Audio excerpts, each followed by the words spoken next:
Are you ready, kids? Get your parents' permission, check your mailbox, and grab your shopping cart. It's time for the Adventures in Collecting podcast.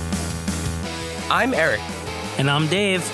Welcome to Adventures in Collecting, where we talk toy news, culture, and hauls, along with our journeys as collectors. Hello, everybody, and welcome back to Adventures in Collecting. Hello. Dave, we are back. We are. Coming off of our Halloween special a couple weeks ago. Yeah. We got to kill one of our best friends again, and then we're gonna forget that even happened next year. Yeah, It's funny how that works. Little peek behind the storyline curtain there. There is no canon if everything is canon. Well, in another long-standing tradition outside of our Halloween episode, Eric, since it's post-Halloween, we're going to unbury the lead. Ooh, spooky. Yes, everyone loves a good undead lead. Yeah, so I'm not going to bury the lead. Of course, we do have guests with us today. Guests, plural. But before we introduce them, there's something special about 3 3/4 inch 5-point of articulation action figures. Some of the most iconic franchises and IPs have had toys in this format over the last 50 years or so. Today, we're joined by Mark Morse and Roman Cortez of Plastic Meatball, a company that is continuing that rich history by delivering beloved characters from the past and present in that iconic format. Mark and Roman, welcome to Adventures in Collecting. Thanks, guys. We're happy to be here. Yeah. Yay. So we're unabashed longtime fans of Plastic Meatball.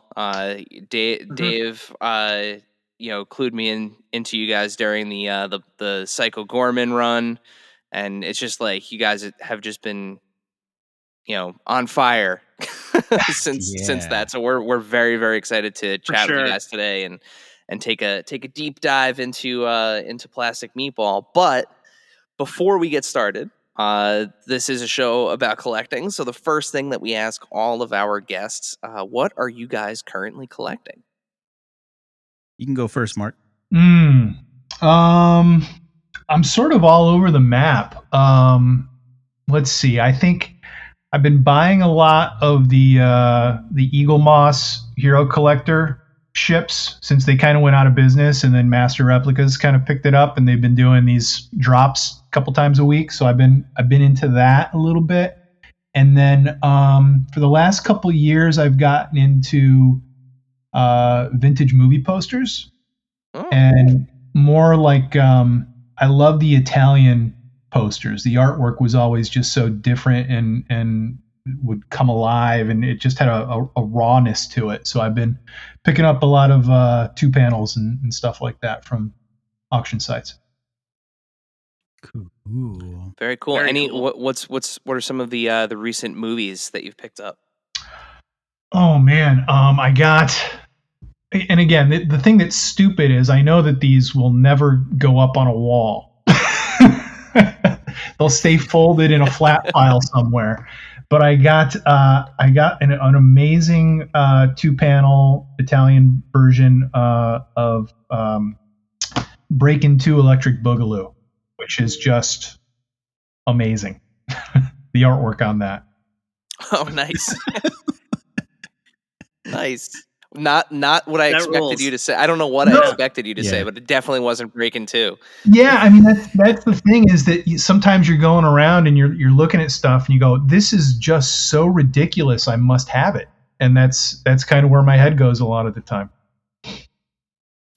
It's funny when people talk about movie posters. I mean, this comes up not super frequently in conversation, but when it does, it's like the 2 countries that I always hear are the Italian variants and the Japanese variants in terms of the vintage movie posters. Those tend to be the 2 kind of like sweet spots with the in that market. But yeah, it's posters are fascinating to me because in the world of action figures, right? It's you have a certain display real estate that you have to play with, like everybody does, in their house. But with posters, it's like run out real fast. Yeah. Yeah. It's always interesting to see how everything's like sold in different countries. Yeah. Yeah, who's the main character for this all of a sudden, right? And who are they going to focus on and things? But Yeah. you're absolutely right when it comes to real estate. I had a hard time explaining to my wife why I needed a billboard size Rocky 2 poster. 24 sheets. Oh my God. You have another billboard too, don't you? You have something else. I've got a few. Yeah, I've got a French Tron one that I thought, well, if we ever get a big office, that would look good. And I've got a Temple of Doom billboard as well. Awesome. That's awesome.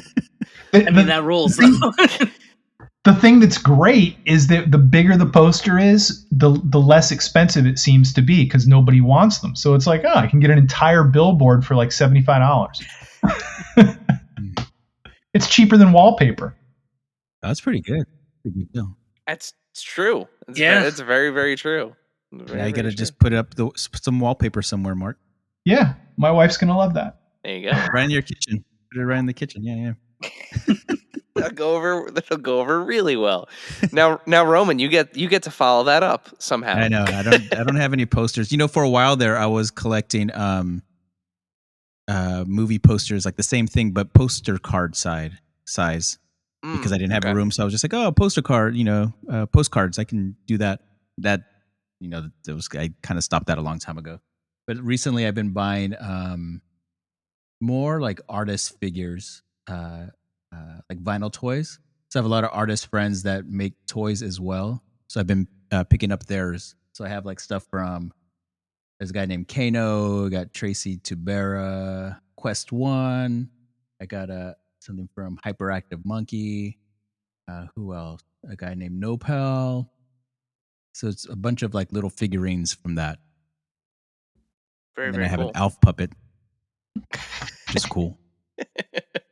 Yeah, for those listening, we're currently looking at Alf, and he's joined by Yoda. They're a great pair. Great pair.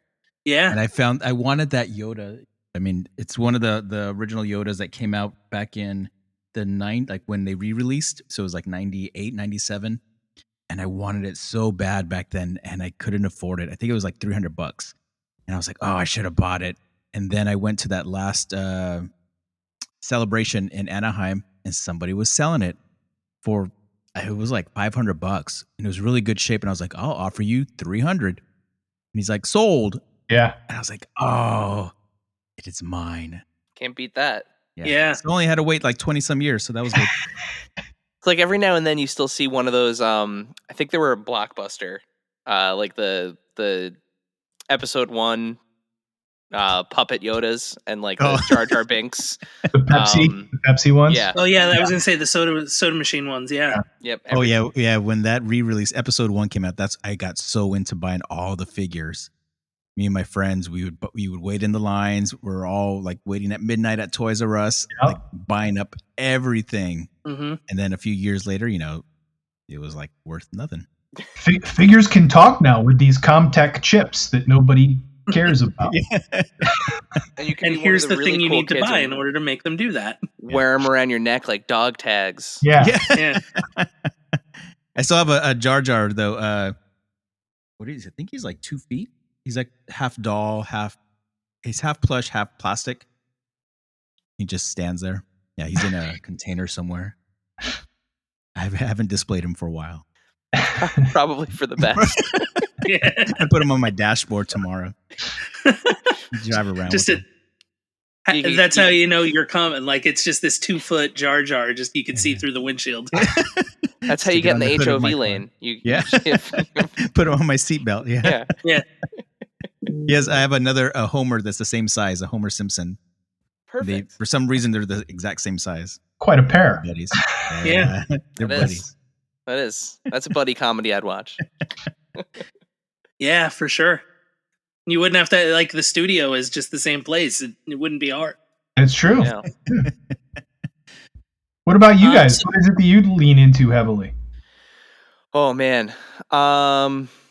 So primarily, I 3 3/4 inch Star Wars figures is really kind of my the bulk of my collection. I still have, speaking going back to the 90s, during the relaunch, I still have all of my Power of the Force, stuff Sure. from that time. So I mean, like, we're hundreds and hundreds of figures at this point, Yeah. when it comes to Star Wars, and right before the pandemic, like kind of right before we started doing this show, I got really into the MCU Marvel Legends. Mm. So like Mm, the mhm. ones specifically from the films and the now the TV shows and everything. So those two things, along with a little bit of G.I. Joe Classified, a little bit of wrestling, a little bit of NECA, is kind of where I'm at. But I mean, those things alone, those properties alone give me quite a bit to I can see chew into. some Spider-Verse in your background as well. Yeah. Yep. Yeah.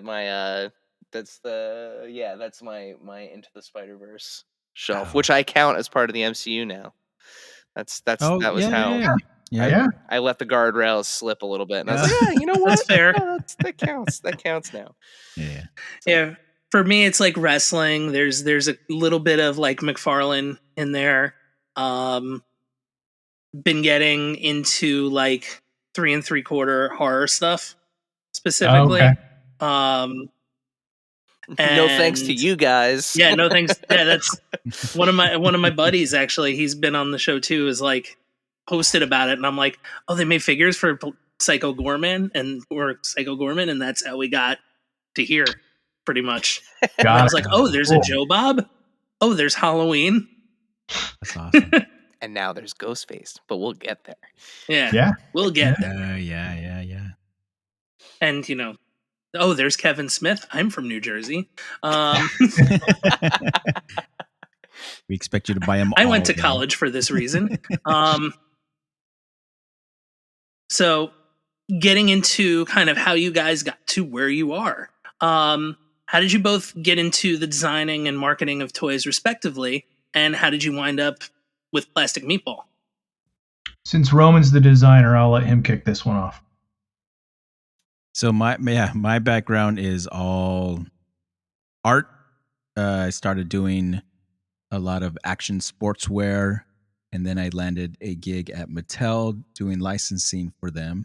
I was creating like their first Hot Wheels licensing book, and then I got drafted over to the dark side doing diecast for Hot Wheels. So I was doing that for about 10 years. Doing all toy design. So toy design wasn't my background. And it was something that I had always liked. I always loved toys. So working there, I was like, oh, great. I can make toys. So, and then I met Mark when I was there. Yeah, we're both ex-Mattel. So that's how we, and you were, was it primarily graphics that you were doing for Hot Wheels? Yeah, all graphics. So tons and tons of flames on the sides of cars. So if you guys ever need any flames, I can draw them for you within like 5 minutes. I've become a flame master now. Roman was great because he had such a reputation for adding a little bit of like levity and whimsy to his designs, and there's like, that was kind of the challenge when you were working on that brand, was what could you sneak past the bosses to actually get it out into the marketplace, right? And I think one of your claims to fame is the ice cream truck. Is that right? Yeah. It was an ice cream truck design with a soft serve little character on the side. But on the side of the ice cream truck, on the door, I put little kids, little stick figures of kids, but then I crossed them out as if like how many kids he had hit. And it was like like 12 kids. Yeah. So I was like, oh, this is cool. I don't think anyone's going to see it. It's going to be so small. And then it flew. Like, it made it on the package. They sold it. And then I think legal got a hold of it. And they're like, you got to pull this off. I think they changed into stars or something. Forgot what I had to do. And then we did. Are you also like a big Twisted Metal fan? Were you channeling your inner Sweet Tooth vibes? I'm not a huge fan, but I loved them. There was just such a dark side to it. And then we did a monster truck, and I remember getting in trouble with Roman for this one. We did a monster truck that was taking like one of the famous Hot Wheel castings is called the Dairy Delivery, and it's an old school milk truck from like the 40s, and they took that and made it a monster truck, and I don't know, it was called like Flying Udders or something like that was the name that we gave it, and the graphic that Roman put on it was this cow with just these huge udders that were right in your face and stuff. It was hilarious, and we got a few prototypes. Yeah, one was squirting out. The milk was squirting out, and it said "Utter Madness." That's what it was. Utter Madness. Yeah. And we got one of the few people that laughed at it. So I was like, and approved it. I was in charge of the line at the time, so I approved it, and we got a few prototypes. I don't know if any of the original design made it out into the marketplace or not, but then the head of design kind of came over and said, "What the hell are you guys doing? You got to change this." So that was, but that's sort of how we bonded. Fun. We're making toys. That's what we were doing. Yeah. My journey was a I little could totally buy, like, in the world of like Gravedigger and Bigfoot and all those guys, I could totally buy an Utter Madness out there smashing cars in arenas. And just the sheer punniness of it is like right up my alley too. Yeah, that's a good one. But so my journey was a little bit different. I was a film student. I always loved movies, and that's what I went to school for. Ended up in LA, was just kind of taking whatever job I could get, flying from place to place, and I ended up at a public relations firm as an assistant, and then started doing account work. And then one of our clients ended up being Bandai, and I started working on that account. And then my boss left to go to another firm and said, "I'm going to work on Mattel, and when the non-poach is up, I'm going to bring you with me." So I went over and started working on the Mattel stuff, started working on Hot Wheels. And then at one point, after a couple of programs that were pretty successful, they said, "Hey, you want to join the marketing team?" And I said, "Well, yes, I do." So I went over there and started working on the collector business and monster trucks, and then track and play sets, and eventually basic cars. And I spent a little over a decade there doing He-Man and franchise development and new tech products and all sorts of stuff. It was a really good experience, and met a ton of really talented guys like Roman. And that's what got me into toy. Kind of jumped around from place to place, worked for a few different companies, and then it just kind of got to the point where I was like, you know what, I think maybe we could do this ourselves. And enlisted Roman and a couple other folks, and we just kind of ran with it. It was like, look, do it before we get too old. Yeah. So where did you guys come up with the name Plastic Meatball for this endeavor? Mark. Yeah, so I'm always kind of like believing that you need to give deference to where you came from. Right. And since we both came from Mattel, and some other folks that work on the team came from Mattel, the Mattel logo on the packaging side, we would always refer to it as the meatball. It's that red circle with the spikes coming out of the side. Right. So when you'd go into meetings and stuff, it would always be, well, where are you going to put the meatball? There's a huge version of it on the lawn in front of the main building. And oftentimes when there's pictures, it's like, everybody go outside and meet at the meatball. So when we were coming up with a name, it was twofold. One, what's somebody going to remember? What's so ridiculous that you can't forget it? And two, how do we sort of pay homage to where we came from, right? And that's how Plastic Meatball came about. God, I love that so much. Amazing. Yeah, it's so cool. And now I will never unsee that. Like, yep. Well, the other thing too is if you look close, the color scheme is the old Kenner color scheme reversed. So for the that I did pick up on. Yeah. But oh man, I love that so much. Yeah, it's so cool. So speaking of that, that Kenner colorway and the shout to that bygone era, you guys have done, or I shouldn't say bygone era, but now it's like it's back and probably bigger than it's ever been. But Plastic Meatball has done a great job of combining nostalgia with modern properties.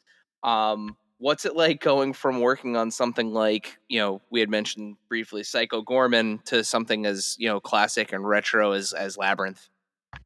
I think, like, even though Psycho Gorman is a modern movie, when you watch that film, it doesn't feel like it's taking place in the current time, right? It feels like a '90s flick, really. And that was the approach that we took with that. I think the designs we did, just because we wanted a chance to do it, are kind of throwback to Star Wars and Kenner and the early bird set and stuff like that. And look, that's not original. A lot of people have done that. We just wanted the chance to do it ourselves. So that's where that comes from. So I don't think it's that much of a leap. I think we look at properties and say, okay, is there a retro lens that we can put this through from a design perspective or a graphic perspective? And that's kind of how we make those decisions, right? Like you guys helped us with one of the reveals for Kevin Smith.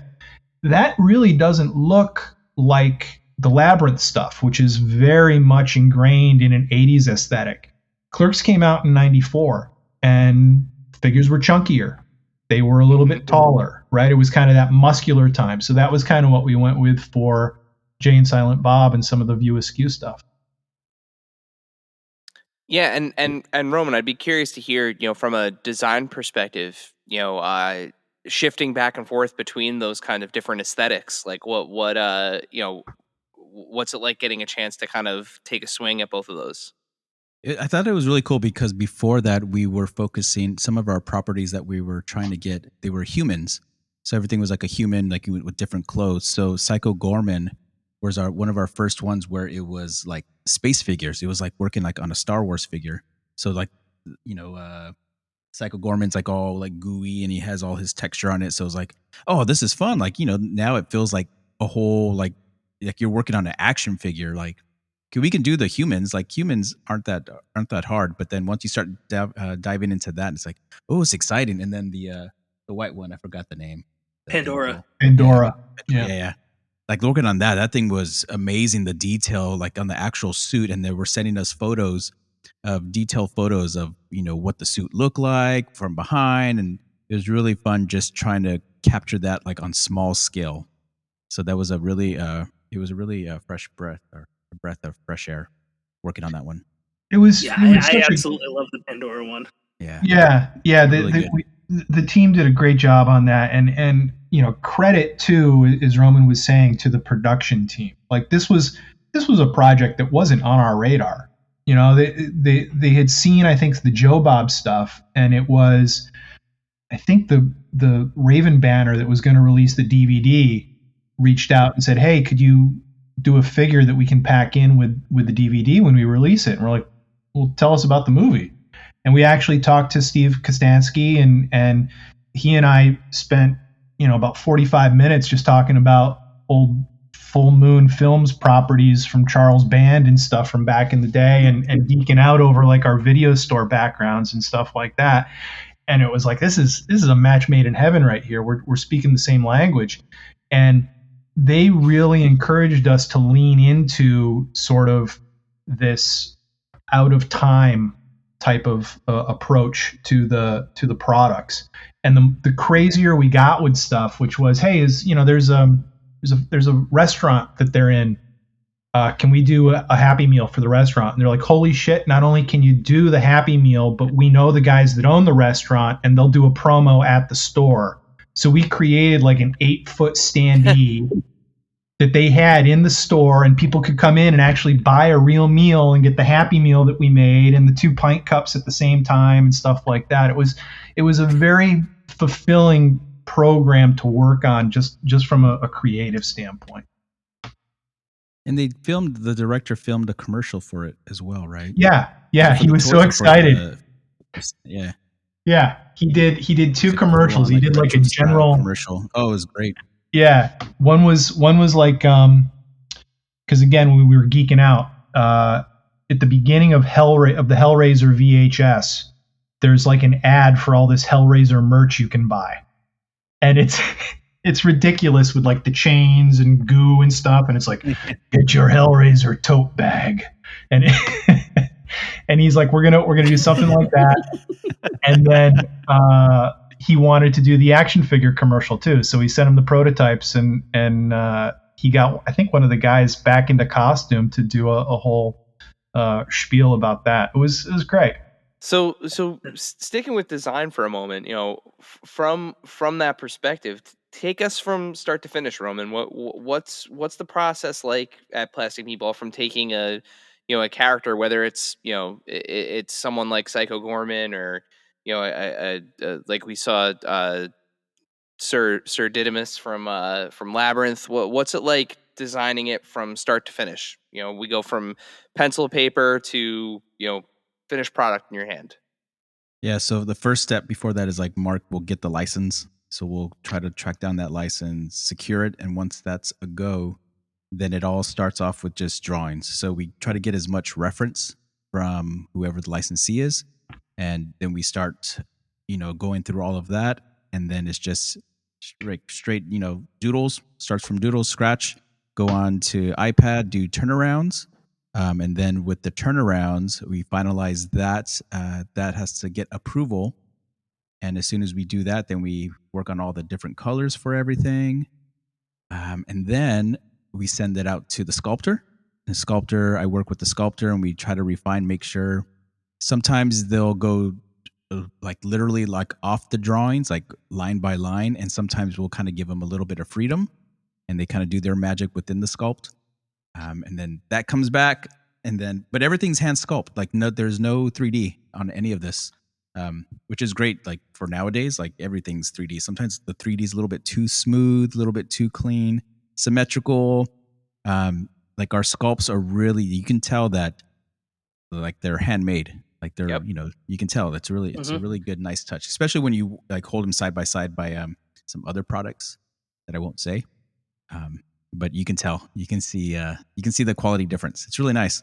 And then from that, at the same time, then we're working with our packaging designer, and they're designing the packaging, and they're looking for all the images they can find to put on the packages. Sometimes we don't even have the images. Like there's nothing. I'm trying to think of what we had a property, and we didn't have any like images for packaging, like no high res stuff. Yeah. So you kind of have to search for that.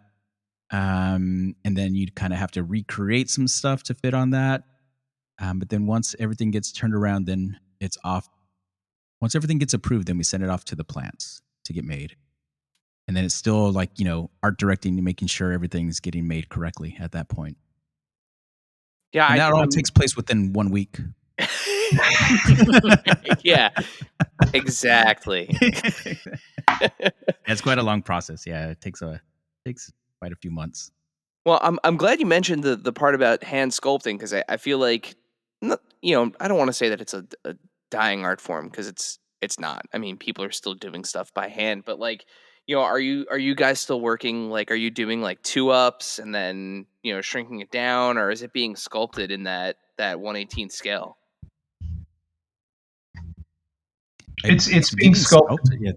Yeah, I think it's we do a 3% overage to allow for shrinkage when the mold is made.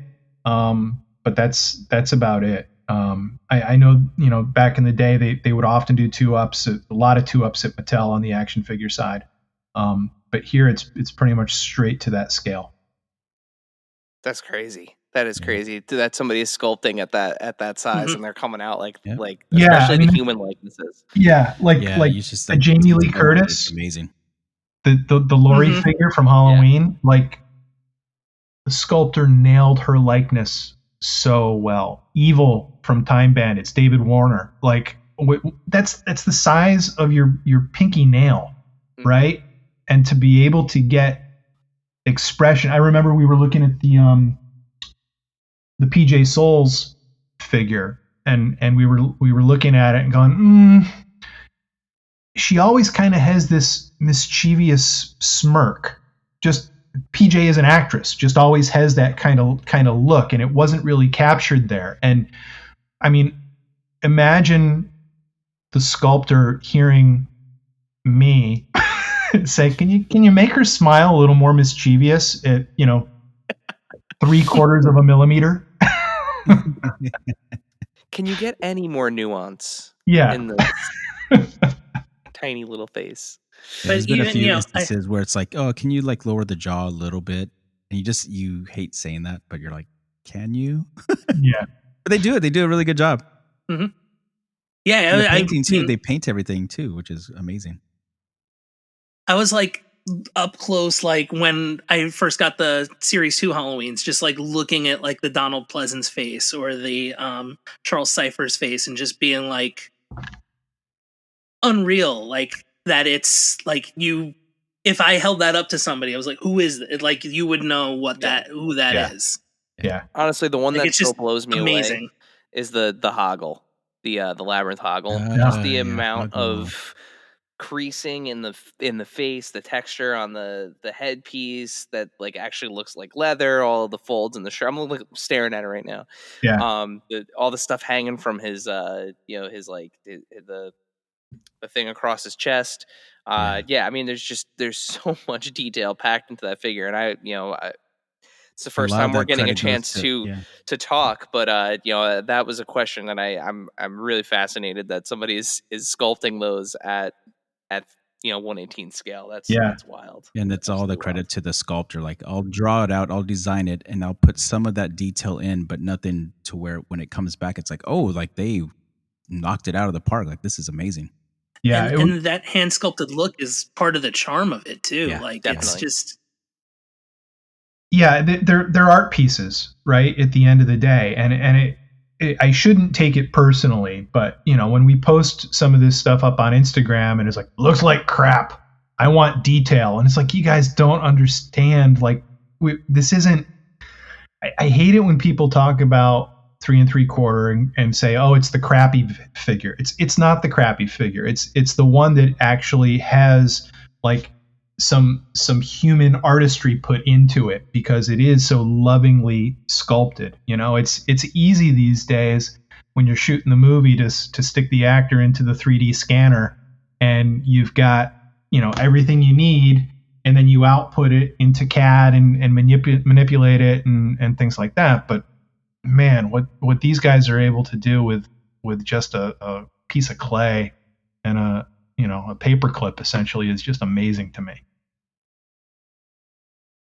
Yeah, and I mean that's I like to think that because of the pervasiveness of the 3 3/4 inch 5 point of articulation figure format, that classic figure format, like obviously it speaks to us, all present here because of our ages and the types of figures we initially played with when we were kids, but because now that kind of rich history is being continued with some of these, iconic, really iconic franchises that never really had toys, like, had they made Labyrinth figures, when that came out, this is what they would have been, right? Like, in that time period. We not too long ago, well, actually, it's probably been about a year. We had Tim Clark on the show of Boglins, and he was showing us prototypes that never got made from the Dark Crystal, and it's like those figures were in that style, right? And like, can you imagine some of those alien, like some of those more like alien like creatures and stuff in that format? So it's great to see that tradition continue with not only these new properties, but going back and saying, what if, like, this is what could have been. Now enjoy it now, all these years later. That it's great to hear you say that, because that's really the whole mission behind the company. It really is wish fulfillment and seeing like, what if we could live in an alternate past, right? Let me make that Christmas morning that you wished you had when you were 8 years old. Let's make it come true now. And I always say the the best compliment we can get is if a casual fan sees our stuff and goes, "Oh, I didn't know they made this back then." I got a few of those. That's what we're shooting for. DesignerCon, yeah. He's like, "Oh, is this like an old one? Like, is this a vintage?" Like, no, we made this. Like, what? Yeah. I got an email the other day from somebody that wanted to know if the Labyrinth figures were reproductions, and I was like, no, but thank you. And now, a word from our sponsors. This segment is brought to you by our friends at Chubsy Wubsy Toys. A traditional mom-and-pop toy store in Little Falls, New Jersey, Chubsy Wubsy Toys brings you the best new toys from the brands you love without the hassle of pounding the pavement searching for them at larger retail stores. Visit them in person at their brand new home at 101 Newark Pompton Turnpike, Suite 1 in Little Falls, New Jersey, or online at chubsywubsy.com. That's CHUBZZYWUBZZY.com. And tell them Adventures in Collecting sent you. Did you know that CGC Video Games now offers cleaning services for your favorite collectibles? Make your collectibles look good as new and give them that extra life in our crystal clear holders. With professional cleaning for sealed, complete in box, and cartridge-only games, maximize the potential of your collection. Submit today at cgcgrading.com. That's cgcgrading.com. Face it, shaker bottles suck. Your shakes always come out clumpy and they're a pain to clean. You're right, Dave. That's why I decided to ditch my shaker bottle for good and get myself a BlendJet 2 portable blender. It makes perfectly blended shakes in just 20 seconds. BlendJet 2 is portable, so you can blend up a smoothie at work, a protein shake at the gym, or even a margarita on the beach. It's small enough to fit in a cup holder, but powerful enough to blast through tough ingredients like ice and frozen fruit with ease. BlendJet 2 is whisper quiet, so you can make your morning smoothie without waking up the whole house. It lasts for over 15 blends and recharges quickly via USB-C. Best of all, BlendJet 2 cleans itself.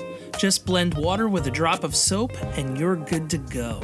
With an array of colors, patterns, or even Disney-inspired designs to choose from, show off your personality while you're blending up something delicious on the go.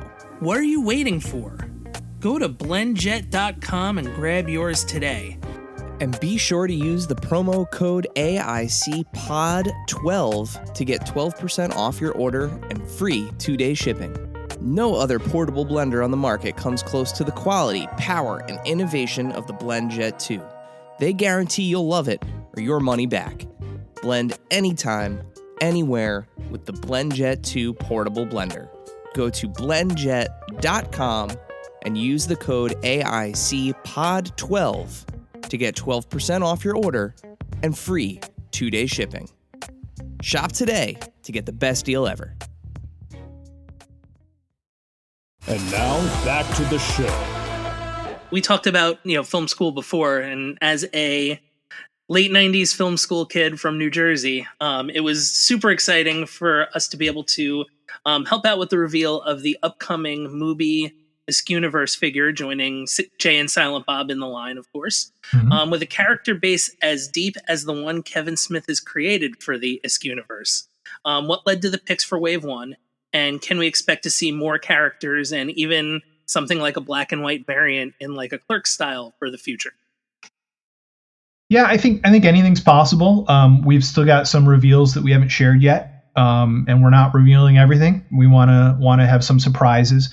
There are limitations on Kevin's movies. Not everything is on the table. He doesn't have rights to everything. I think some of the old Miramax stuff, especially, is kind of held up right now.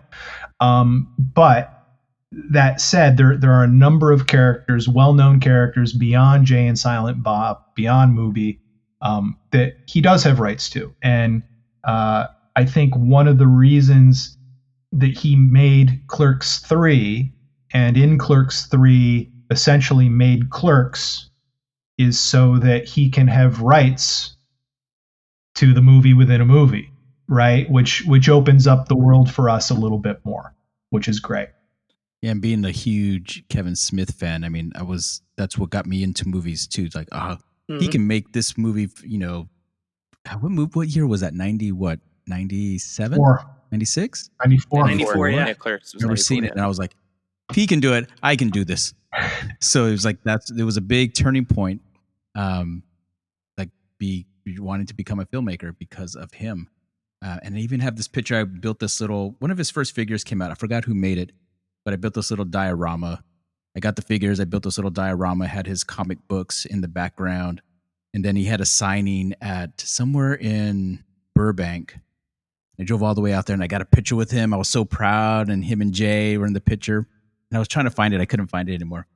And I was like, oh man, this is great. But then now that we made the figure, it's like, oh, how weird. Like it's come like full circle. Like it's so cool when things happen like that. Such like a good feeling. Dave, Roman, Dave. Yes, hi. Yeah, it was Suncoast Video, Willowbrook Mall, about 2000. Oh, yeah. Eric came to the signing, and I remember Kevin Smith going, "You've watched these?" Like, somebody 7 years younger than me. And I have He's this. like, all right. He signed my thing too, and he signed the thing. It says, "You, sir, are an artist," and it was on a piece of glass. And I have a picture of it. And then 5 years later or something, the thing fell off the shelf and just cracked. Oh, But I still have the photo. And I was like, oh, he called me an artist. Yeah. Yeah, my dad took a photo of Kevin and I. I was nervous as you wouldn't believe. And all I could do was I came home from school for the weekend up from South Jersey to go to the signing. And all I could really say was thank you to him and let him know that that's why I was in school. And so on my Clerks DVD, it's no thank you. Yeah, I think I talked to him more than you did. Yeah. Yeah, it was.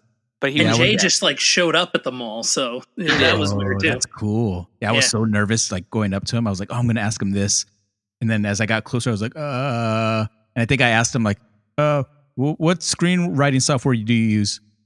And he used like Microsoft Word. I go, "Oh," he goes, yeah, Word." And he goes, "I just use the tabs." Word, like, perfect. Cool, cool, bro. All right, bye. Big fan. Yeah, it was like I'm in film school because of you. Thank you. Like, yeah. He's like, whatever. But he was really nice, though. He was really nice. Yeah, such a nice guy. I met him a few times. Seconds, and he was a really nice guy. Mm-hmm. Well, I hope I know he's been sharing the figures on social media. But I can't wait to see them in hand. I mean, they look. Oh, I am very excited. really good. Fantastic. They look fantastic. So, yeah, I'm really happy with the results. Yeah. From one franchise that's kind of ripped out of the cult classic universe to another, one of the earliest licenses you guys produced was for the iconic Joe Bob Briggs and Darcy the Mail Girl from The Last Drive-In. Are there plans to revisit this and get some more Joe Bob and Darcy's into the mix? I don't know. That was our first product that we put out there, and that came about in a really cool way with Ben Scrivens at Fright Rags. I'm from upstate New York, a suburb of Rochester. Fright Rags is based in Rochester. Ben and I had sort of communicated back and forth a few times on social media. We weren't friends or anything like that, but we'd gone back and forth. And when I was kind of kicking the idea around of starting this, I reached out to him because he was really cool about, Fright Rags is at its core a t-shirt business, horror t-shirts, right? Yeah. And he had started this while he was working on another job. And I was just really interested less in a partnership and more about tell me what I shouldn't do as I start a business and start investing my own money into this, right? To be successful. Cause he was always giving advice to people on social media.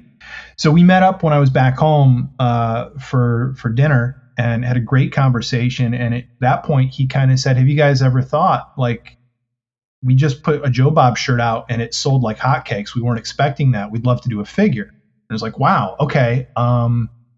I've got a guaranteed order now that for somebody that's going to sell this, and we can kick the tires and see, can we deliver a concept from drawing to prototype to production with the factory that we've got overseas." And it let us test that model. So I owe him and Fright Rags a ton of gratitude, and that partnership's continued. Now we've done we did the red and the blue Joe Bob from the initial launch. We did a Halloween Joe Bob. We did the Christmas Joe Bob and Darcy, and we've done Darcy. All of that within a span of about 3 years, I think. So right now we don't have plans to do more, but they still have a great relationship with Joe Bob. We have a relationship now with Joe Bob, which has been great. So the opportunity's there. We don't currently have any plans. I think you don't want to flood the marketplace. I don't want to take advantage of the fan base that feel like they've got to have one of everything. We're not going to do, neon glow in the dark on a Remco package, Joe Bob. I can tell you that. Like it's so many of these things. It's just churn, and I don't want us to do churn. So sticking with with Fright Rags, as you said, you guys have had a really fun relationship with them. We mentioned the Halloween figures; those were fantastic. And you recently just announced with Fright Rags the Ghostface figures, which I Ghostface and Fun World, right? Fun World costumes. Yeah. I like to refer to them as the George Lucas of costume purveyors because they locked down that Ghostface license and didn't kudos to them. They do not get enough credit for how well they've protected Ghostface over the years. Yeah. But what's it been like to introduce that into the mix? Fun project. It's like the Ghostface has become so iconic. Quite honestly, I don't know if was Scream first or was the mask first. Like for Scream, did they just use the Ghostface mask, and that's why Fun World can lock that down? Yeah. I think that's the case. Yeah. The mask came out first. Yep. Yeah. So they licensed the costume. That's why we always like to make the joke that when MTV did the Scream TV show, they didn't For the want first season, they had to make something new. Yeah, they had to make their own. The killer wore a different costume because they didn't want to shell out for the mask. Oh, that's right. That's amazing. I forgot about that. That's awesome. And then the subsequent seasons, they were like, "All right, fine." Yeah. But yeah, I mean, that was one. They've got Fright Rags has a relationship with them. They were launching the game on Kickstarter, and they wanted to have some other products to sort of pepper in with that. So I know they did mini masks and a bunch of shirts, and then they wanted 3 figure variants as well. And my understanding is it's a very limited window that they can take orders for this. So I think the pre-sale's going on through this week. And then I'm not sure if it's ever going to be available again after that. I'm not sure what the contract is with Fun World. Well, very cool. I mean, they look awesome. Again, that's one of those things where that costume has kind of transcended the annual Spirit Halloween pop-ups and is something that's relevant all year round. And will forever be. Yeah, and all the different variations of the masks too, like the devil one and the like the like rotten zombie looking one. Yeah, and those are the 3. It's the normal, the kind of aged, and the devil. Yeah, that's correct. Yep. I think next year will be the clown face that they're doing. Oh no, I don't know. The clown makeup. Put a red nose on him. Hey, you know what? Yeah. Keep reinventing. Just keep evolving. Possibilities are endless. So we've talked about the the classic scale, the 3 3/4 scale. All of the releases thus far have been in that scale. Are there any plans to expand beyond that? Well, we Emmett. do have some larger ones. Yeah. Yeah. Go ahead, Roman. Emmett Otter. He's coming out. Should be available by December, January, right, Mark? God, About I that hope time. so. Yeah. So, but that is approximately, what is that, 5 inches?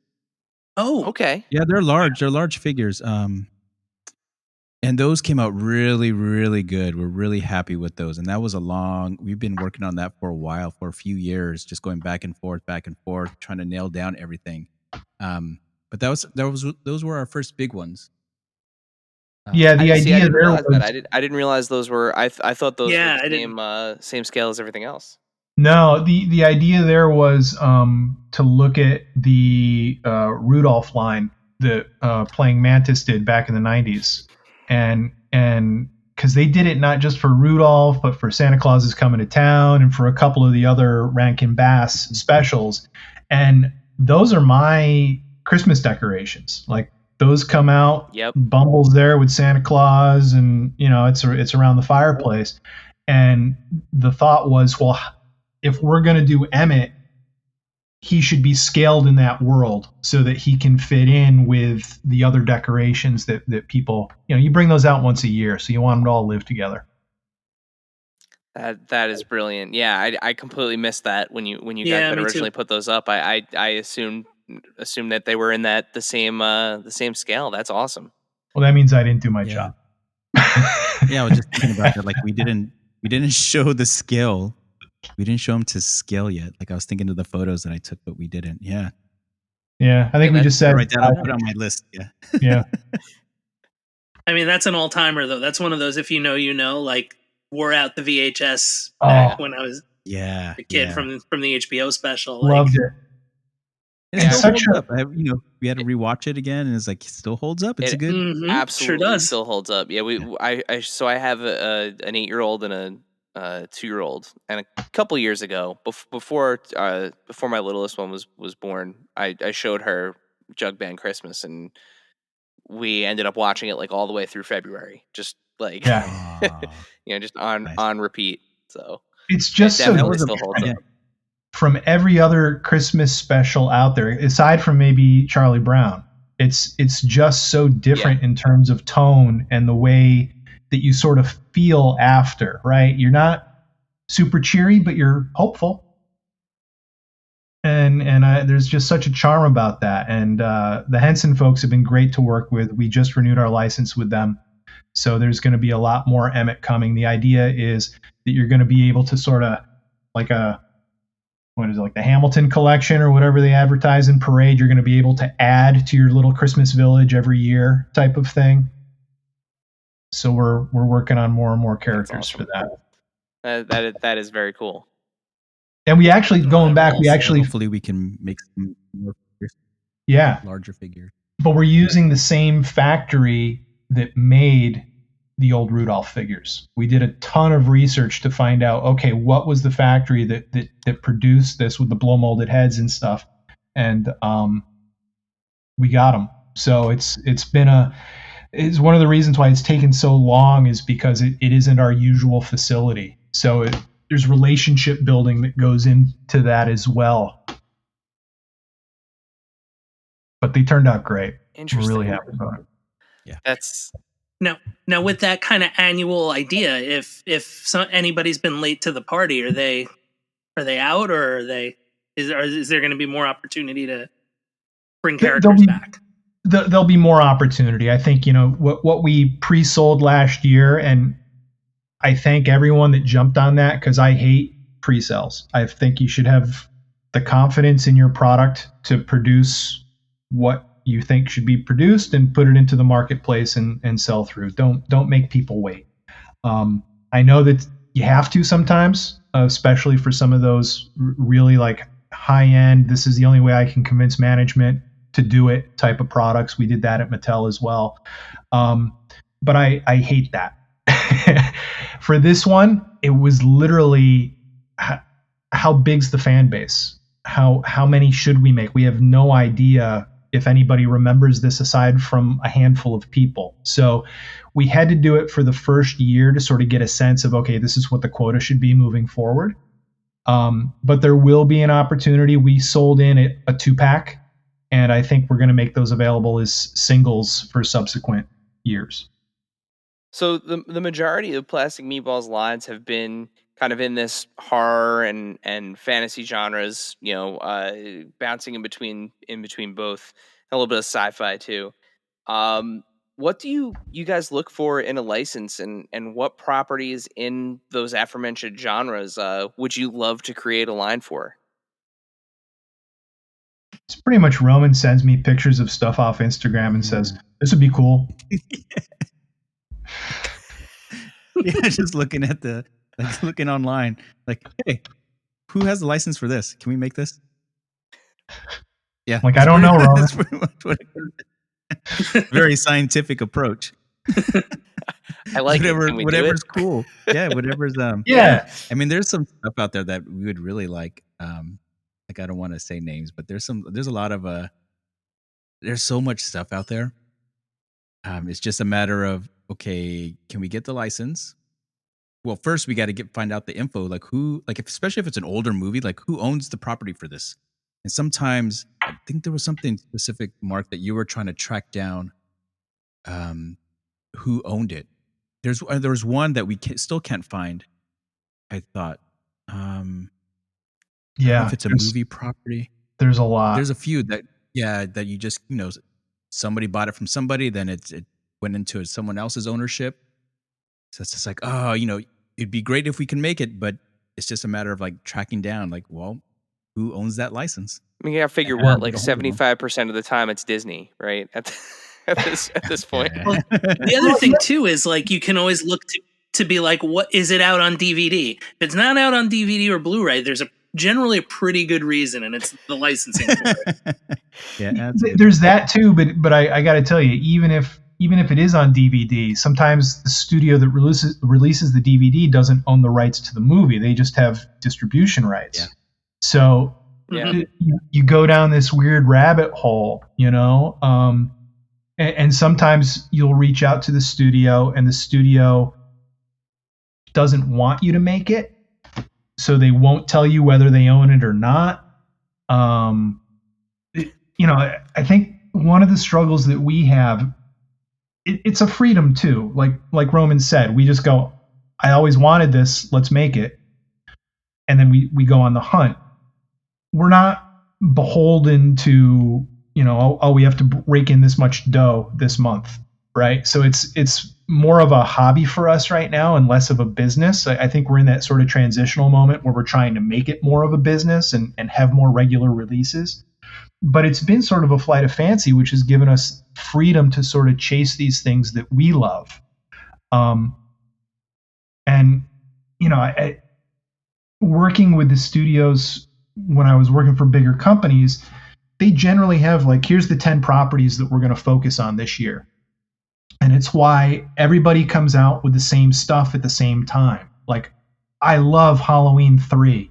Stop making Halloween 3 merchandise now, right? Like, Universal caught on, there's somebody for this. So Trick or Treat, we're going to let you do this.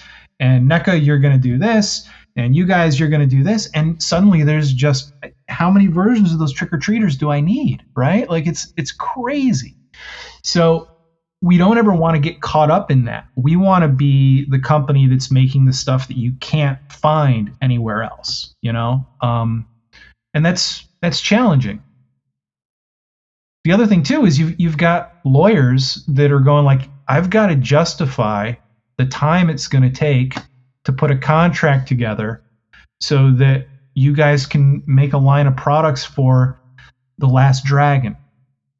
I'm not going to do that. I don't have that time. And then Roman, weeps a little bit because he likes to dance to the rhythm of the night. Yeah, it's like, why not? It's a no-brainer, you lawyers. All right, so tell us then about, because obviously there's there's licenses I'm sure that you guys are either working on or have not announced yet. So like, obviously we don't want to talk about that, but like, let's talk about we want to talk about that, but we can't. Something like Labyrinth or Emmett Otter, like we mentioned, like how, like, tell us about that process. Like, how did that go? Like, you decided like, I want to make a Jareth figure. like, like what, like, and at that point, that's Jim Henson. So, how did that process And start for you the actor guys? is no longer with us. Yeah. Like, there's Yeah. I'll let Mark answer that, but I don't know, who did we get first? Did we get Labyrinth or Emmett? We got them at the same time. They're both Henson. So it was. I think we pursued them for, because Labyrinth has been done in a more detailed way. So we were going after Emmett, and then while talking to them, they threw out, "Well, what about Labyrinth?" And we're like, "Yeah." Tell me more. I mean, we've been really lucky with some of this stuff. Like I said, the Psycho Gorman came to us. Kevin Smith's people came to us. I think putting out a few really good quality products with solid marketing and programs behind them have caught the eye of people. And, they have approached us. At the same time, Roman and I went to Licensing Expo, which is a show that happens once a year in Vegas, where everybody comes and tries to sign up new deals. And we went there, nobody knew what Plastic Meatball was. It was tough to get meetings, but we did get meetings. I mean, quite honestly, I think we were relying on our relationships from our past lives to sort of open those doors a little bit, which was great. But we met with Tatsunoko, Battle of the Planets, when we were there. Nothing happened, but we stayed in touch. And every 6 months, just ping. Hey, hope you're doing. Yeah, the guy's name was Kaz. Hey, Kaz, hope you're doing well. Blah blah blah blah blah. Oh, hey, yeah, love what you guys are doing.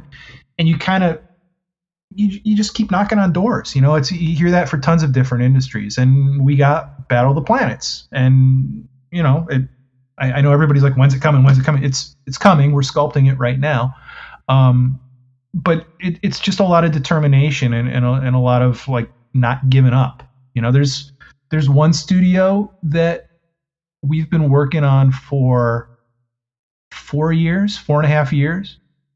We got a draft contract a year ago. There needed to be some changes to the language. I'm still waiting for the revision. And that, folks, is what we call red tape. But it's baby steps, and you just don't give up. Well, it's really cool to watch, and we didn't even talk about the cereal mascots. Jeez. No. Those are great too. Also amazing. And that was another thing that we just went up. That was random. Just, hey, what are you guys doing? We at the licensing show. We just approached them, and this is what we do. We do here's our info. Hey, call us if you guys need anything. We'll reach out. And then I think you got a call, Mark, right? They reached out to you. Yeah, about a month later, they hey, I got your business card. Did we talk at the show? Yes, we did. Here's what we talked about. Great, let's do it. Okay. Yeah, so some of them are just that easy. Yeah, and then others are 4.5, 5 years of relationship building. Just like life. Just like life. So speaking of questions and answers, this next section was supposed to be our follower Q&A, but our conversation actually answered 2 of the 3 Q&A questions already. So we'll shout out the folks that asked those questions. But Dave, can you please remind our listeners how do they submit questions for our Q&A segments on this show? Yeah, so we have those social medias, and you'll occasionally see on the old Instagram that we're going to announce a new episode and that a guest is coming on. And it'll be in a story, and it'll say, do you have a question for For this example, for Mark and Roman from Plastic Meatball. And then you can click on that box and send us a question. And the best way to find out when that's going to happen, you hit that subscribe button or that follow button. And if you're listening to this on YouTube, you hit that follow button as well. Just smash that follow button. Smash it. And then hit that thumbs up and leave a comment. Let us know what you like. And hit that bell, because that's when you're going to find out when there's a new video or an unboxing or an episode. Yeah, leave reviews. Let us know. Algorithms. Thank you, algorithms. Thank you, Dave. And that's told the algorithm is a big thing. Follow all of those instructions in that precise order. If you can parse those instructions, make sure to follow them. They're about as vague as a bake-off recipe. But not stodgy. They're not stodgy. No. And listen, if you follow them all in order, bottoms here. Listen, you follow them all in order, and the next time you see Dave in person, the Paul Hollywood handshake is nothing compared to the Dave Weinbrecht handshake. Just throwing it out there. I thought you were going to say we had to smash Dave. No, please don't. I'm fragile. Yeah, he's liable to break, guys.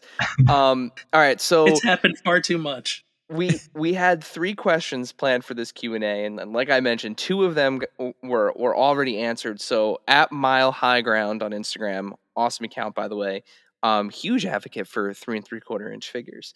He wanted to know what the scope of the View Askew Universe license was, and we already answered that. And then at Jay Matagic on Instagram, we'll go. That's with right. That. Just wanted an update on the Emmett Otter figures, which we also tackled. So that leaves us with one additional question here from our followers. At Dave, do you want to do this one? Why don't you do this one? All right. At Remco Monster on Instagram asks, can we expect to see any more releases in your Time Bandits line? Mark? Well, look, I was going to let you go. I was going to let you go. Yes. Yeah. Yes. They are sculpted right now, and just doing the final touches on the next 4, and sending those over to the licensor for approval. So that's where we are with that, and I think we're up for renegotiation on that license as well, which we expect to renew. That would be the only thing I think that stops us, is if our license doesn't get renewed. But our relationship with them has been very, very good. So, in a sort of related note, Monty Python figures would be really cool too. Just throwing that out there. Right. That'd be really, really cool. There are other movies that have been made in that universe too, by the way. Yeah, but are you talking movies, or are you talking Flying Circus? I mean, because there's so many ways you could go. So many, yeah. Exactly. Yes. Yeah. Some movies that are out there just like Time Bandits too. Yeah. Yes. Yes. You lost me. Just yes. Just yes. Oh, I was saying certain adventures of a certain baron. Oh, okay. In the Gilliam realm. Yeah. Oh, yeah. I wasn't even thinking that.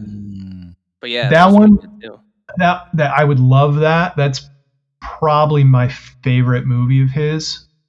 It's such a great adult fairy tale. But I don't like, the great thing about Time Bandits is it's independently owned. Yeah. One of the studios has that. I think it's with Sony right now.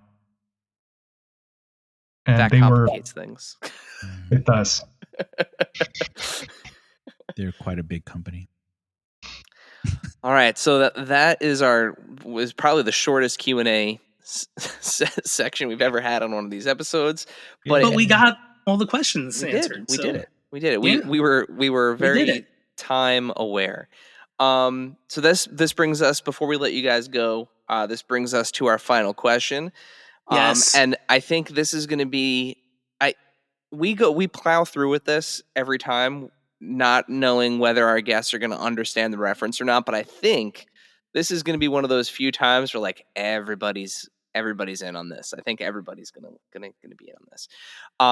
Dave, would you like to fulfill your role as this podcast's James Lipton and ask our final question? Why, yes, I would. The final question that we ask all of our guests: what is your strangest and or favorite piece in your collection?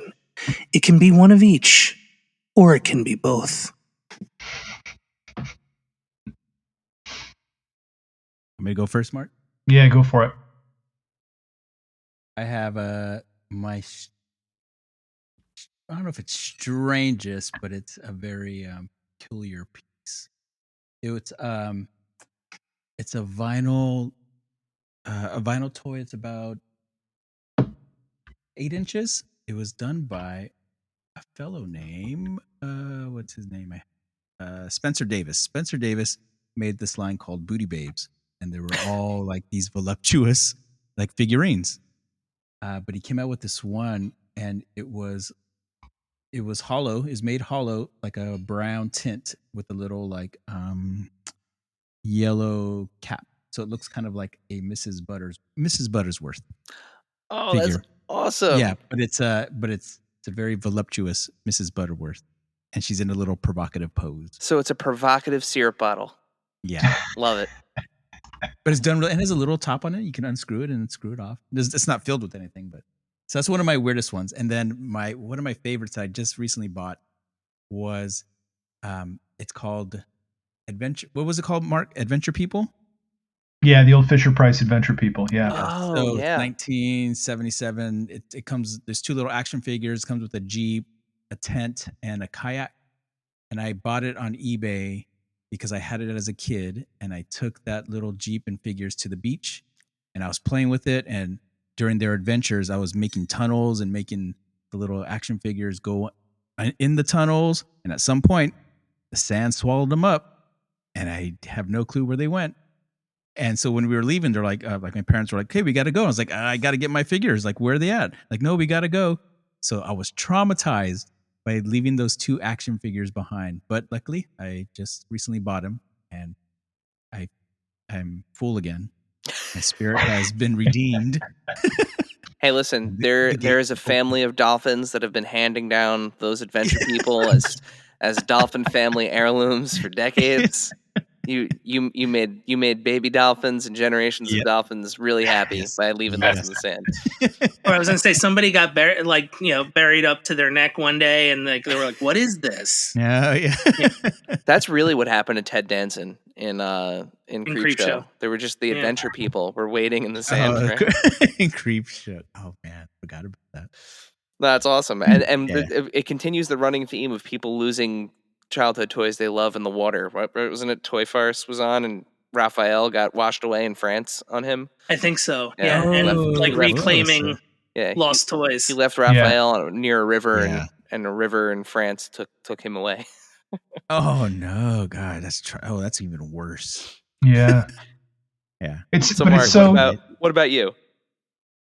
Well, I don't have a lot of things, like so much of what we're about is that sort of reclaiming lost childhood or the childhood you wished you'd had type of thing. And I still have all the toys I had when I was a kid. I was an only child, and so I didn't have brothers to break them. I had a mother and a father that were collectors, and we would spend our weekends going to flea markets and antique shows. So they were very smart and knew that when Santa brought me the Millennium Falcon, that Santa also would put the box in a separate room because I might want that down the road. So I very, very smart parents from that regard. So a lot of what I go after every once in a while is stuff that I just didn't even know existed for properties that I loved. And one of the ones that I got, I don't know, probably within the last 10 years off eBay, mint, unopened in the box, WKRP DJ turntable, which is, kids in 1978 could really relate to the inner workings of an AM radio station in Cincinnati, I'm sure. A lot of demand for this product because everyone wants to be Les Nessman. Yeah, it was Dr. Johnny Fever. Dr. Johnny Fever, right? But I was weird, I guess, and as a 5-year-old, I love that show. So to find out that this actually existed and to be able to get that sort of became a fun little centerpiece of the collection. I don't know if that's weird or favorite or both. I'm all over the map, guys. Like I certainly Star Wars figures got me into this. But then it's like, wow, look at how ridiculous some of these rack toys are. And I need some Simon and Simon walkie-talkies.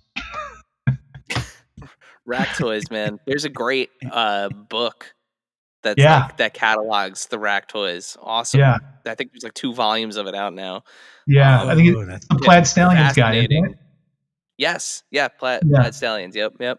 Fascinating corner of the toy world. Rack toys. Yeah, so I like digging into that.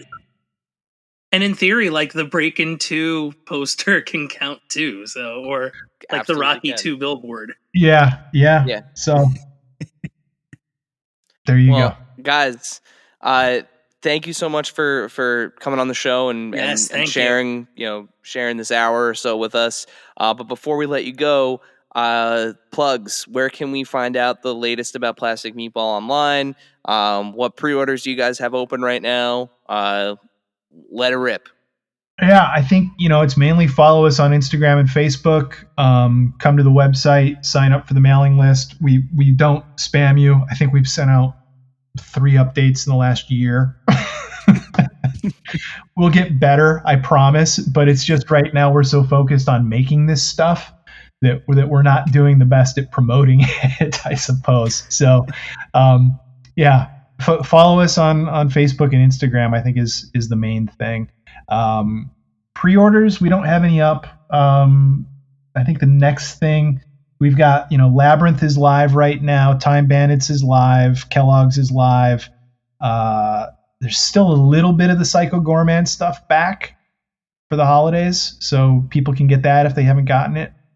I don't know anything. Oh, we've got some Flash Gordon stuff coming out that people should look for, which is pretty cool. Awesome. Based on the 1980 movie, we're doing a set of 4 fast food collectible drinking glasses. And this is completely in the Burger King style, so much so that like I'm drinking out of one right now. The Empire Strikes Back glasses. Nice. The shape of that glass is so unique.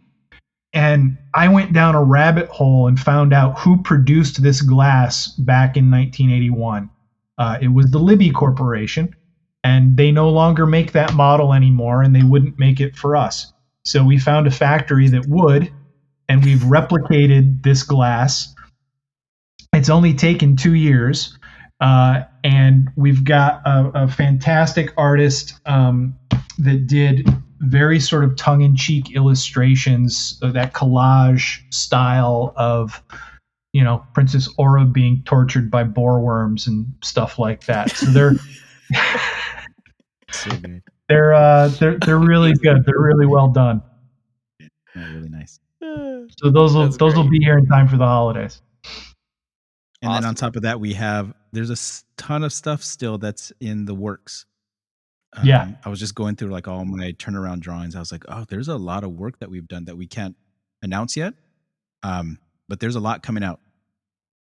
Yeah, we have a lot. Do you want to announce one? Is there one we want to announce? Is there one? Oh, a little end of show exclusive reveal. Yeah. For those that followed the journey for an hour and 16 minutes, a little reward. Yeah, we'll give them something.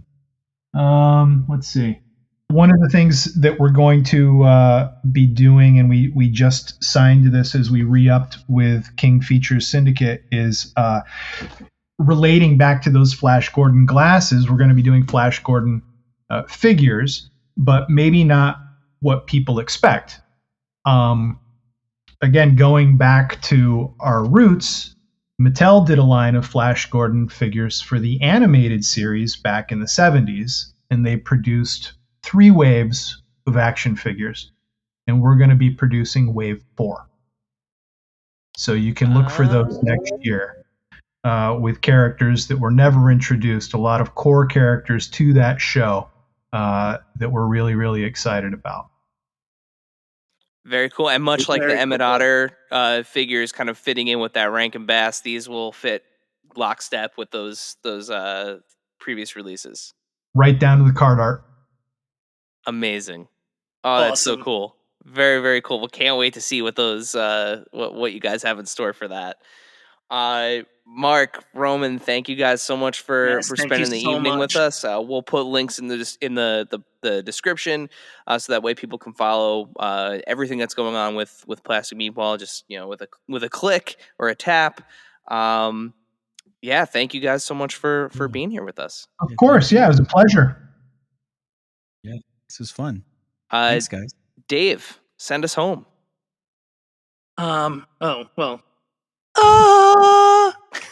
Save every one of us.